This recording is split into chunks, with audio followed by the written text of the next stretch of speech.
ரெண்டு வகையாக இந்த ஆண்டு பிறப்பை நாம் அணுகலாம், யோசிக்கலாம், சிந்திக்கலாம். ஒண்ணு என்னன்னா, ஒரு ஆண்டு கூடிவிட்டது, எனக்கு இதுவரை 39, இனிமேல் 40, அல்லது நான் இதுவரை 49, இனிமேல் 50. ஆயுளில ஒரு வருஷம் நான் தாண்டி செல்லுவதை யோசிப்பதா, அல்லது என் ஆயுசுல ஒரு வருஷம் கம்மியா போச்சு, அதாவது சீக்கிரமாக மௌத்தாகிறேன் என்று யோசிப்பதா? ஒரு பழைய ஆண்டு முடிகிற போது, புதிய ஆண்டு பிறக்கிற போது சிந்தனை என்ன தெரியுமா? நான் இன்னமும் சில காலத்திலே என் வாழ்வு முடிய போகிறது என்கிற சிந்தனை ஒவ்வொரு புத்தாண்டிலும் வர வேண்டும். அந்த சிந்தனை வந்தால் அது எப்படி கொண்டாட்டமாக ஆகும்? அது எப்படி ஆட்டம் பாட்டமாக ஆகும்? அது எப்படி விடிய விடிய டான்ஸுகளில் பட்டாசுகளில் கழியும்? ஆயுள் குறைய போகிறது, நீ விரைவில் இந்த உலகத்தை விட்டு விடைபெறப் போகிறாய் என்கிற போது அது சுகம் அல்ல, சோகம். அது சோகமான சிந்தனை.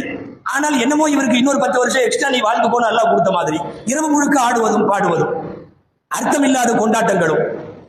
ஆயுள் குறைவு என்பது எப்போது மகிழ்ச்சிக்குரிய விஷயம் அல்ல.